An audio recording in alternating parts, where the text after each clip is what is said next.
Welcome back to the Irish Bandit channel, or if you're new here, welcome to the channel. I, as always, am your host, the one, the only, the second Irish Bandit. We are continuing on with looking at all of my favorite episodes from every season of Cobra Kai, just about, with the exception of season 5. We're not going to be doing that just yet. They just announced season 6 this past week, so when it gets closer to that, we're going to talk about my 5 favorite episodes of season 5, but this week we are wrapping things up, talking about my 5 favorite episodes of season 4, and what a great season this was. We saw the return of Terry Silver from Karate Kid Part 3, and he just added that nice layer of menace to everything, because he was kind of overlooming, and then everything that happened in the 5th season, hot diggity damn. But anyway, let's talk about my 5 favorite episodes of this season, and there was a lot to choose from. Very good season this time around. I don't think it was as good as season 3, but it was still very, very excellent. Either way, let's get right down into it, talk about my 5th favorite episode, that being First Learn Stand.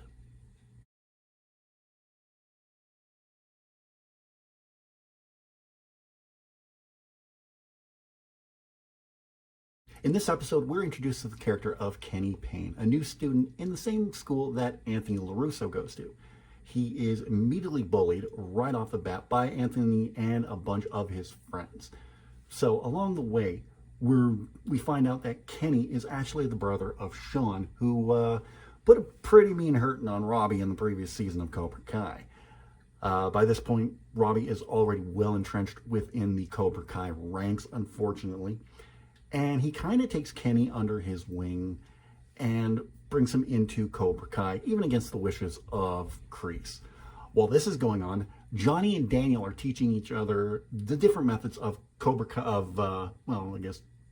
Cobra Kai in a sense, but Eagle Fang, Johnny teaching the Eagle Fang method to Daniel, and Daniel teaching the Miyagi-Do method to Johnny, to various results. We see them bonding, which is something I never thought I would see given the history between Daniel and Johnny, but it all worked out so well. And along the ways with this episode, you're also seeing more interaction between Amanda LaRusso and Tori as well. So this just made for something really good. And I thought this was really, looking back on it now, this feels to me like it was kind of the start of everything that happened with Tori in the last season, in season 5. So we really start to see a different side to Tori, which is something I really appreciate. And yeah, again, really, really good episode. Coming in at number 4 is probably, I guess, would be the sequel to this episode. This countdown is going to be a little weird because, excuse me, because with how the rankings worked out, because you have episode 2 and 3, which are my 4 and 5 episodes, fourth and fifth and fourth favorite episode. Episode 5, which is my 3rd favorite episode. I'm already breaking ranks here. And the last 2 episodes are my favorite 2 episodes of this season, but we'll talk about them because it worked out so weird how this ranking was, because I've tried not to do it this way, but it ended up happening, whatever. Coming in at number 4 is, I guess, the continuation of this episode, Then Learn Fly.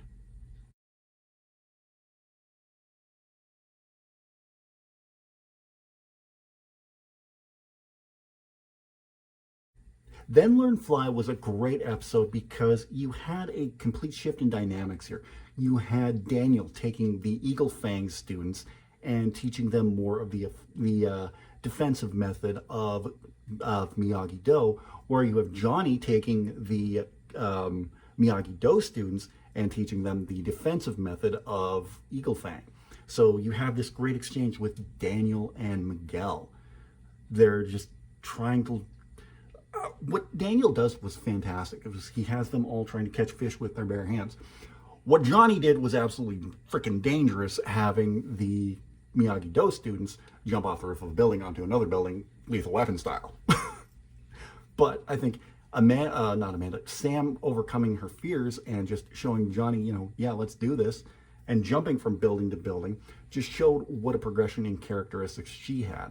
You also had more of the bonding between Robbie and Kenny in this episode, which was, given everything we know now, oh my God, I think Robbie really should have said no, but I mean, we'll get to that when we talk about season 5 a little bit later, much later on. But yeah, this was another great episode and great continuation from the previous episode. And I just loved the interactions. Daniel interacting with the Eagle Fang students and Johnny interacting with the Miyagi-Do students, I thought was just fantastic. So well done. And I think this is where we saw the beginning of Miguel Hawk, whatever you want to call him, switching from Eagle Fang to Miyagi-Do. And I think, personally, myself, I think Miyagi-Do is a better fit for Eli than Cobra Kai or Eagle Fang ever was. So hopefully we get more progression with that in season 6.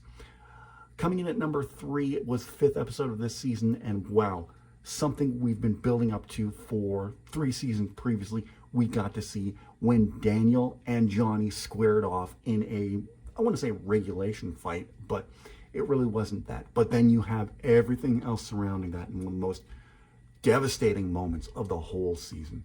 Coming in at number 3, Match Point.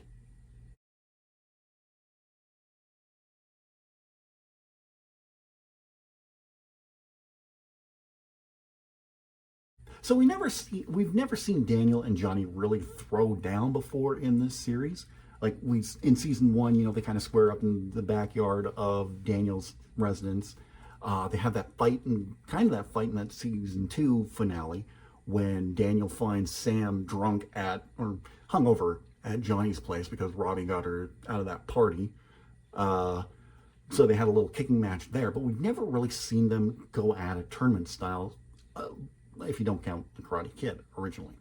So we finally get to see that, but we also see something that I didn't want to see, and that's kind of the fracturing of Eagle Fang and Miyagi-Do.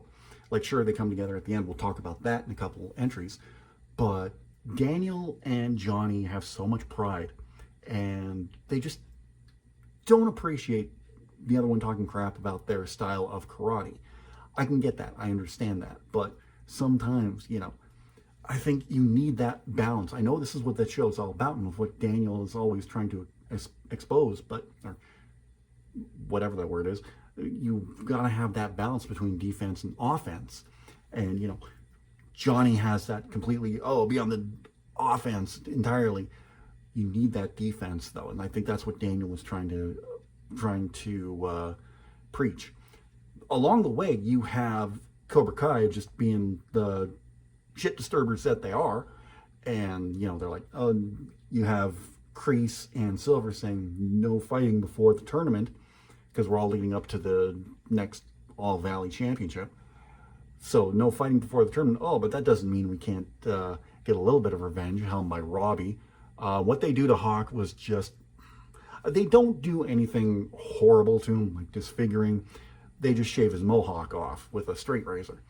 And I've seen one too many horror movies in my life. So Robbie grabs that straight razor and goes after Hawk. It's like, he's going to cut him up, ain't he? No, he just took his mohawk off, which is still, devastating, everything we see with Eli during this season, but during the final parts of this season. But it was another well done episode and just a favorite of mine for just the build-up between the fight, the build-up of the fight between Johnny and Daniel. And I love Johnny's drunken Twitter rant, only to one person, because he only has one person following him at that point. But yeah, I thought it was a fantastic episode. Well done. Good to see Ralph Macchio and William Sapka doing their karate thing again in this episode. Just well done. And I love the fake-out ending with the double knockout. It was well done. Well done. Coming in at number 2 is the first part of the amazing 2-part season finale. This set everything up for everything that came into play for the final episode and beyond. Coming in at number 2, The Fall.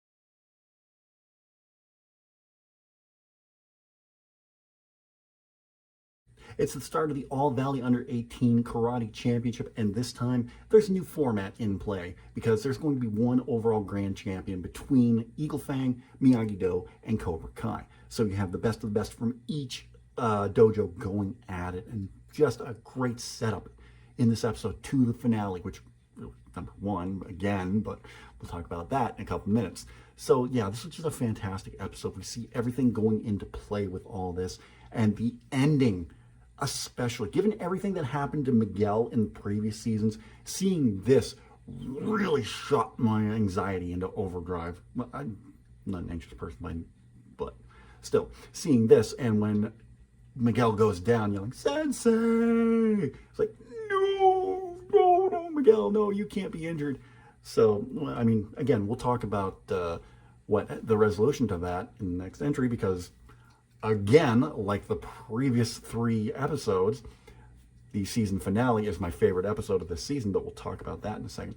Well done setup in this episode, which is why it was number 2.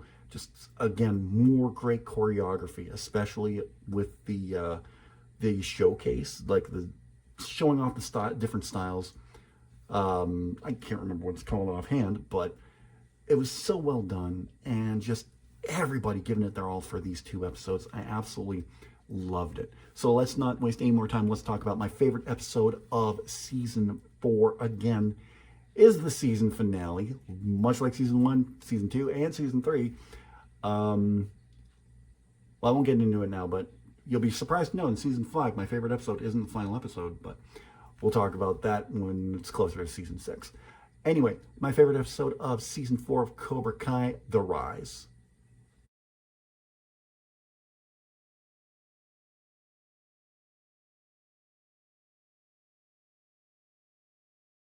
So much going on with this episode. I absolutely love it. I think this is one of those episodes that really rank up there as one of my favorite episodes. Probably not my favorite episode like December 19, but it is definitely in the conversation for top 5 at least. You have so much going on. You have the ending of the tournament, where, in just one of the most heartfelt moments I have ever seen, Eli winning the entire competition for the boys was just amazing. He has this wonderfully done fight with Robbie in the finals because Miguel backs out, which allows Eli to shine after everything he's been through this season. Just, his arc is one of the best ones, and I think his arc kind of ended with this season, because we don't really see him much in season 5. So to see him win it all was just a heartfelt moment I absolutely loved. The girls' final was just so mired in controversy, especially at the end there, when you find out that Silver paid off the official for Tori to win, when Tori could have done it on her own. Like, Sam is a great fighter, don't get me wrong, but Tori could have beaten her legitimately, but he needed that win for Cobra Kai. The ending with Silver and Kreese, Stingray showing back up at the very end there. Well, not at the very end, but showing back up at the beginning of the episode. Everything that happens with Miguel and Sam and Robbie, and the reunion with Robbie and Johnny at the end. And with, oh my God, I didn't even talk about Chosen showing up at the end there. There is just so much going on with this episode. Yes, this is why it was my favorite episode of this season. Just so many good things happening. So many bad things happening that carried on into the next season, with Miguel going to Mexico looking for his father, Johnny deciding to go off to Mexico to look for Miguel, Daniel trying to run Miyagi-Do in secret with Chosen. Oh, wonderful episode. And again, probably one that I would put as one of my all-time favorite episodes as well. I'm blown away by this episode. It was fantastic. Just everything about it was so good. Writing, acting, choreography. Again, the ending with Robbie and Johnny just kind of mending fences was so moving and just well done. Great acting by Tyler Buchanan and William Zabka. This episode was fantastic, just from beginning to end. And wonderful episode. But what did you think of season 4 of Cobra Kai? Let me know in the comments section down below. I'd really love to read your opinion on this. While you're down there, don't forget to give this video a big thumbs up. I'd really appreciate that. In the description, you're going to see all the ways you can help support this channel. You can follow me on Facebook, Twitter, Instagram, Snapchat, TikTok, and Reddit. You can get your Irish Bandit merchandise from my Redbubble store at redbubble.com. You can pick up your copy of my very first novel, Shade Falling, on Amazon. You can get it through either Kindle e-reader, or you can get a paperback copy. and you can buy me a coffee. Where right now I have a goal set up where I want to get some Elgato gear for my streaming setup, and you can help make that happen in the link down below. If you're new to the channel, don't forget to subscribe, and if you're already subscribed, tap the bell and you'll be notified whenever a brand new video goes live. Tomorrow, I will be back with more BioShock. I am having a lot of fun with this game. On Thursday, I'm going to be reviewing the Aerith Gainsborough Play Arts Kai figure from Square Enix, Final Fantasy VII Remake. And speaking of Final Fantasy VII Remake, it is time. We're going to be starting Final Fantasy VII Remake on Friday Fantasy. I cannot wait to play this game. It is so fantastic. And then we're back at it again next week. And 1 hour from when this video is posted, I'm going to have an extra video going up talking about Season 6 of Cobra Kai, and it's going to be the final season, so be sure to join me for that in 1 hour from now. Until then, I'm the Bandit. Have a great week, and I'll talk to you again very, very soon.